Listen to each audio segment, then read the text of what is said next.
أعزائي السلام عليكم ورحمة الله وبركاته. النهاردة هنتكلم عن مهنة دمها خفيف، كانت منتشرة حتى منتصف السبعينات من القرن الماضي، وهي مهنة الأوراداتي. الأوراداتي تعد من مهن وفنون الفرجة الشعبية التي كانت تهدف لتسلية الناس وكسب المال، وكانت تلقى قبولا كبيرا عند الناس كبارا وصغارا، لأن البطل فيها قرد، لما عرف عنه من خفة الظل وحركاته الخفيفة وقدرته على تقليد ومحاكاة تصرفات وأفعال الإنسان. والقرداتي رجل بيصطحب قرد دربه على تقليد بعض حركات البشر، وكان أغلب القرداتية بيسموه ميمون، وهنعرف سر التسمية. والقرداتي ده كان يحمل عصا ودف ويلف بالقرد بتاعه في الطرق والشوارع وأماكن التجمع، فيدق على الدف ويغني الأغنية الشهيرة الليل الليل الليل الليل يا ميمون.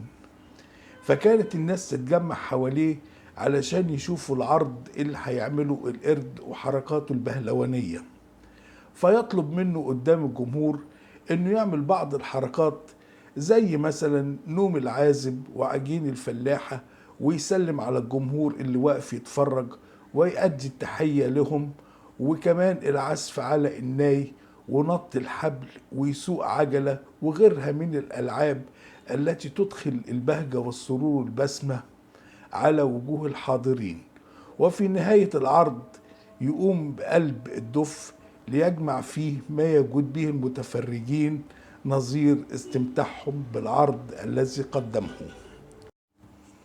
كان بعض الأوراديتية في محاولة منهم لتمييز وتطوير مهنتهم، كانوا أحيانا يلبسوا القرد ملابس مزخرفة ذات ألوان زاهية زي شورت وقميص أو فستان، ويحطوا على راسه برنيطة.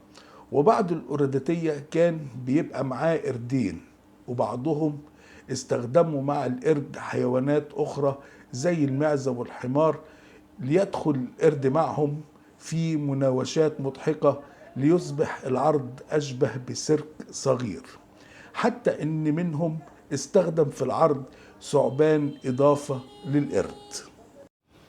كان الأوراديتية بيعيشوا هم وأسرهم وقرودهم في أماكن منغلقة ما بيشاركهمش فيها حد، ولها مداخل وممرات محدودة خاصة بيهم، وعشان كده ما بيدخلهاش حد غيرهم. عرفت تلك الأماكن بأسماء القرود، زي عزبة القرود اللي في منطقة غمرة، وعشش القرود اللي في منطقة مصر القديمة، وحارة القرود بمنطقة الترجمان. أما في اسكندرية فكان أيضا في منطقة خاصة بيهم عرفت بعزبة القرود في منطقة تقع خلف محطة غبريال. وكانت تلك المناطق اللي بيعيش فيها الأوراديتية عبارة عن عشش وأكواخ صغيرة وبعض الأبنية المتهالكة، يعني أماكن تعكس حالة الفقر الشديد. ورغم أن المهنة انقرضت، لا عاد في قرود ولا أوراديتية، لكن فضلت التسمية لازقة بتلك المناطق عند الناس. لكن امتى بدأت مهنة الأورداتي؟ ده هيخلينا نرجع لزمان قوي، العهد المصريين القدماء، فنلاقيهم خلدوا القرد في أثرهم ونقوش معابدهم، بل كان ضمن معبوداتهم. والمصريين القدماء استأنسوا نوعين من القردة، أولها لونه أخضر كلبي الرأس، أطلقوا عليه اسم ميمون أو قردوح، واستخدموا القرد في أعمال الصيد، واستخدمه الفلاح في أعمال الفلاحة وجني الثمار. كما كان القرد ضمن وسائل جهاز الشرطة عند قدماء المصريين. فزي ما احنا عارفين ان المصريين القدماء أسسوا أول جهاز شرطة في التاريخ، وكانت لهم وسائلهم المتعددة لحفظ الأمن وحماية الممتلكات ومطاردة اللصوص والمجرمين والقبض عليهم. وكان من ضمن تلك الوسائل التي استخدمها المصري القديم الاستعانة بالقرود بعد تدريبها، فكانت ترافقهم في حملاتهم الأمنية ومساعدتهم في إلقاء القبض على المجرمين. كما أنه كان وسيلة للتسلية وإدخال السرور وإطفاء جو من المرح من خلال الرقص والموسيقى. فقد وجدت رسومات لقرد واقف قدام فرقة موسيقية كاملة، كما وجدت رسومات أخرى لقرد يقف أمام أحد عازفي الناي. ولو تأملنا اللوحة دي هنلاقيه هو الأوراداتي، واللي يمكن أنه يأكد الرأي ده اسم ميمون. يعني ميمون اسم القرد عند المصريين القدماء، وهو نفس اسم القرد عند معظم الأوراداتية. يعني نقدر نقول ان مهنة الأوراداتي لها جذور فرعونية. ومن ضمن المواقف الطريفة للقرد والأوراداتي، في عام 1950 نشرت مجلة كانت بتصدر زمان اسمها الإسنين، نشرت حكايات ومواقف وجرائم حقيقية كان أبطالها حيوانات بعنوان حيوانات أمام القضاء. وكان من ضمن ما ذكرته المجلة جرائم ومخالفات قام بها الأوراداتية أو قردهم، زي القرد الحرامي. ففي عام 1949 قام البوليس المصري بالقبض على أوراداتي أثناء قيامه بعرض ألعابه للجمهور. ليه؟ لأن القرد بتاعه انتهز فرصة ازدحام المتفرجين ونشل محفظة واحد من المتفرجين. الظاهر الأوراداتي عافر مع صاحب المحفظة ومرضاش يديهاله، فاضطر صاحب المحفظة انه يلجأ للقضاء.